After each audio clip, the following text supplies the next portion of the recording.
Breaking. Venezuelan President Nicolas Maduro has been captured by U.S. forces and brought to New York, and the White House says it's tied to the fentanyl crisis tearing through America. Let's break it down. What's up, Bounce Back fam? It sounds like something out of a movie, but it just happened. The U.S. government launched a surprise military operation in Venezuela, captured President Maduro and his wife, and flew them to the U.S. to face charges. And now everyone is talking about it. Now listen, this is where it gets controversial. The White House is packaging this as part of the fight against fentanyl and drugs coming into the U.S. They're saying Maduro's government and cartels have helped flood the U.S. with deadly drugs.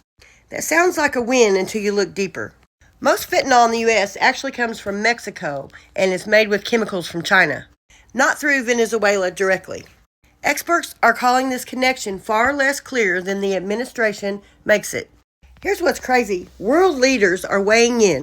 Brazil, Mexico, China, and Europe are condemning it as a violation of international law. Some call it illegal or a dangerous precedent. Even U.S. political leaders like former Vice President Kamala Harris are calling it unlawful and unwise. What we actually know, Maduro and his wife were seized in a U.S. overnight operation in Caracas.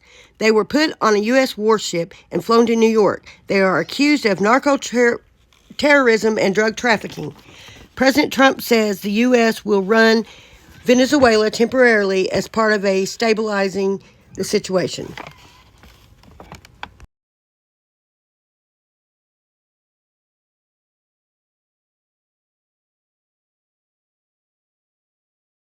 Meanwhile, legal scholars say this could tear at global norms on sovereignty.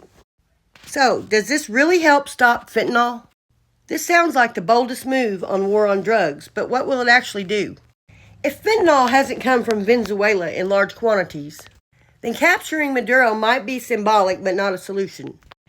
It might disrupt networks, but breaking the supply chain requires cooperation, enforcement, and smarter drug policy, not just dramatic headlines. And if this doesn't actually stop the fentanyl deaths, what then? Bounce Back fam, what do you think? Drop a comment. Was this a justified move or a political ploy?